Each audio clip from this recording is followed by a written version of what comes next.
Hi my friend, welcome or welcome back to my channel. I am Ishe. If this is your first time seeing this beautiful face, please don't make it your last by clicking the subscribe button. On this channel, I help you on your journey of intentionally becoming her. So if you want to rebrand, level up, glow up, become your best self, this is definitely the place to be. So go ahead and click the subscribe button to join the friend squad. If you're a returning friend, you know I love you so much. Thank you so much for coming back for yet another video. Friend, I haven't done a sit down in a while, and that's because I've been focusing more on vlogs showing you as I intentionally become her. So if you want behind the scenes of my journey, please do head over to my channel and make sure that you binge the vlogs that I have there. I digress. As of today, we have exactly 100 days before 2026. That means you have exactly 100 chances to practice discipline and change your life completely. But without strategy, without consciousness, and without intentionality, you're going to find yourself 101 days from now thinking about all the time that you wasted. Friend, you don't need another New Year's resolution. Yes, that is good for when the new year starts. But right now, what you need is a mindset shift. And that's exactly what I'm going to help you with in this video. Before we start, I've divided this video into 4 chapters: glow up, rebrand, productivity, and mindset. So please do make sure that you don't skip anyone, because all these are very important when it comes to your lock-in, when it comes to you locking in and achieving the things that you want to achieve before the year ends. So let's just get into it. Chapter 1, glow up. So this is in relation to your outer appearance. The reason why I started with this is because your outer appearance definitely affects a lot of things. It affects how you show up. It affects how people perceive you, and how people perceive you affects the opportunities that they are willing to give you. And that's why this one is very important. So the first thing that you need to make sure that you do is nail down a skincare routine, right? So yes, I do understand that you can have acne and all that. I also used to have acne, but there's one thing to have acne, right, and have acne prone skin, and another thing to have skin that is dull, skin that shows that you're just not taking care of it. Some things can really just double down to your skincare routine. Of course, other things are hormonal, I totally get that. But here we're talking about how just taking care of your skin, you can have pimples, but your skin can look radiant. Your skin can look clean. Your skin can glow with the pimples. You get what I mean? So you need to make sure that you nail down your skincare routine. And for you to do that, you need to know what type of skin you have. Do you have normal skin? Do you have combination skin? Do you have oily skin? Do you have dry skin? Do you have acne prone sensitive skin? That way you can be able to get the products that have ingredients that best respond to your skin needs.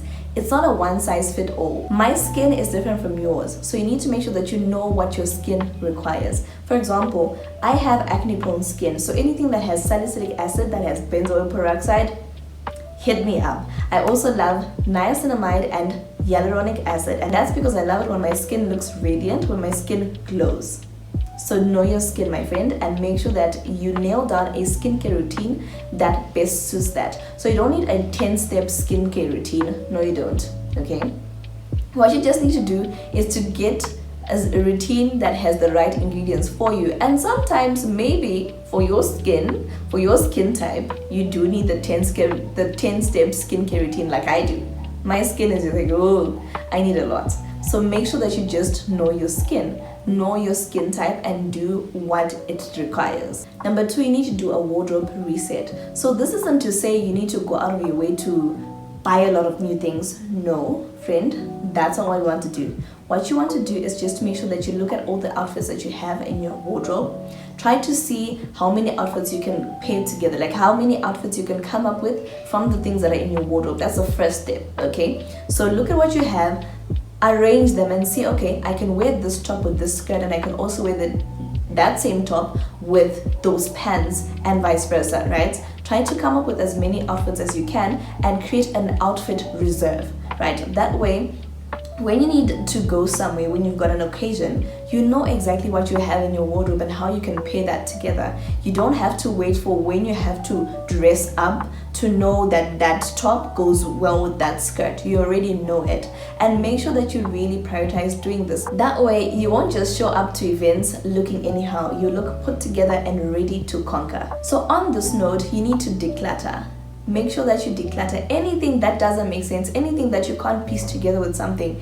Declutter. That way you don't have a perceived sense of too many clothes or having a lot of clothes when you don't have outfits. It's one thing to have a lot of clothes, and it's another thing to have outfits. So what you need to make sure that you do is you have outfits, have more of outfits, right? So when you declutter, you get aware of what you have and what you need to do away with. And that way, after doing away with some things, you now are more aware of the fact that I need to get this and that. Now you're not just mindlessly buying, right? You're getting things that fill in the gap that you've noticed. You're getting things that match the outfit reserve that you've already created. Because remember, we want to have staple pieces. We want to have things that we can wear interchangeably. That way, we're not under pressure to keep on buying new stuff. Number 3, body care and fitness. This is one that I've recently started. Honestly, I have not been a fitness girly ever. Now I'm getting into my fitness era, and that is because I've noticed that the way that I treat my body trains the world on how to treat me, right? So if I look like I just treat my body anyhow, if I look like I just let myself go, I don't put more effort into myself, that's how the world is going to treat me. So friend, you don't need to run a marathon. I actually want to challenge myself to do that, but you don't need to do that. What you just need to do is make sure that you get at least 15 minutes of exercise at least 3 times a week. Okay, friend? Just make sure that you get some exercise in, right? And also, it's important for you to make sure that you hydrate. Hydration is very important. It just affects a lot of things. Friend, water is important. Even your skin will thank you. Your gut will thank you. Drink that water. Chapter 2, Rebrand. So this is where we're talking about your identity and how you present yourself. Number 1, do a digital footprint declutter. My friend, you really want to level up, you want to glow up. Some of the things that you have on your social media need to go. They need to go, my friend. Why do you have those pictures of you naked? You want to show up for opportunities. You want to be able to be considered for opportunities. And one thing that I want you to know, friend, as much as it's your body, there are certain companies or certain opportunities that will not want to work with you. Like certain opportunities that will be presented that you will not qualify for simply because of the things that you have on your social media. Make sure that you declutter. You do a digital detox rather of your social media. Make sure that your digital footprint is one that you can look at. Even in a job opportunity, it will not cost you that job opportunity simply because of the things that you've posted. If you do have things that may be questionable that you've posted online, friend, go and delete those. In doing so, make sure that you also update, right? Stop posting things that align with how you want people to perceive you. Remember, your digital footprint is like your CV before people even meet you. It's very important. It can really shut doors. Before you even get close to them, it will shut doors for you. Number 2, communication rebrand. Friend, if you're someone who used to just talk anyhow, you need to change that. You need to make sure that you mind the way that you speak. You need to make sure that you mind the terms you use, the type of language you use. That is very important. If you want to show up in places where esteemed people are, the way that you communicate is very important. And truthfully, even if you don't want to show up in important places, right? Just in terms of your own rebrand, your own leveling up, that is very important. So if you're someone who generally speaks a lot faster, like I do, right? I tend to speak a lot faster. What I have been doing so far is I've been slowing down consciously. I've been telling myself that I need to slow down. I need to articulate myself better. When you slow down, you articulate yourself a lot better. The people who are listening to you, they're able to understand you, and you just command the room. It can just signal to whoever's listening to you that you're so confident in your own skin enough to not need to rush to express yourself. You take your time to express yourself. So that is very important, my friend. If you have limited vocabulary, friend, go and do research. Learn new words. Read novels, okay? Write down the words that you've never heard before, look them up, what they mean, and start practicing to use them. It is very important for you to elevate how you speak. And another thing is, if you're someone who easily gets angry and then you start spitting a whole lot of nonsense, make sure that you manage that. First, manage your anger, obviously, but then also, even in the time that you get angry, manage the way that you express your anger, right? You don't need to start swearing. Friend, please, I would tell you this as your friend. using profane language is very, very unattractive. You don't need to swear. Personally, when a person swears, it just signals to me that this person has limited vocabulary. And that's not how you want to be portrayed. That's not how you want to portray yourself, and that's not how you want to be perceived. Number 3, do a social circle audit. My friend, it goes without saying, when you're leveling up, there are certain people that you should not hang around. And I also actually did a video on women that you should not hang out with once you elevate. I'm going to put it up here for you to watch. But yes, it's very important, my friend. It's not everyone that you need to still continuously hang out with. Simply because you've got history with them does not mean that you should have a future with them. Some people, because they're in your present, they're actually affecting who you are right now, in the sense that if you had not been with them right now, you could have been somewhere further. But because you're with them, you're a couple of steps behind where you're supposed to be. So friend, it is very important for you to do a social circle audit. Remember, your friends are like an extension of your brand, and you really need to be mindful of who's going around carrying your logo. They might misrepresent you, and because of who they are, you might be mistaken to be the exact same. Chapter 3, productivity. So now we're talking about how you execute. You should not just be a planner, you should be an executor. Number 1, use time blocking. I've spoken about time blocking a number of times on this channel. It is very important. Time blocking is basically where you plan out your day basing on, like, putting your day in blocks, where you say from this particular time to this particular time I'm working on this, and then from this time to this time I'm doing this, right? It is very important. If you don't block out your time, if you don't plan out your time, distractions will plan them out for you. You get easily distracted. And another thing that you can use, a method that you can use when you're time blocking, is the Pomodoro method, right? That is where you work for 20 minutes, you rest for 5, work for 20 minutes, and then you rest for 5.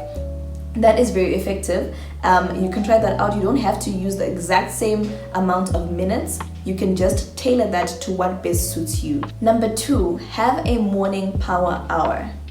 So a morning power hour is basically an hour that you dedicate to serious work.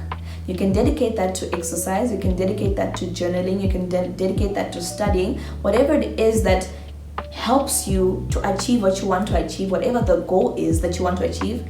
Do something within that hour that contributes to that. You may have different goals that you want to hit, right? Do something within that hour that contributes to as many goals as you can within that particular hour realistically. So if you've got a goal towards your fitness, right? If you've got a goal towards your mental health, you could say within that hour you're going to exercise, within that hour you're going to listen to a podcast or a sermon, something that helps you to just relax, to feel more calmer, something that helps you to just stop thinking negatively. You can decide to do that. So whatever it is that you need to do exactly that within the first hour. The way that you start your day determines how you're going to show up the rest of the day. Number 3, task elimination. Write down 3 things that you're not going to do that particular week. Things that distract you, cut them down. Probably it could be 1 week that you're not going to do those particular things, depending on whether or not that particular change needs to be permanent. So there's some things that you don't need to stop doing them throughout, like forever, but you just need to stop doing them for that particular time being so that you can focus on other things. Like let's say, for example, you love watching Korean dramas. You can say to yourself, just for this particular week, I'm not going to, because I need to focus on this. Right? Then another thing is you need to cut out time wasters.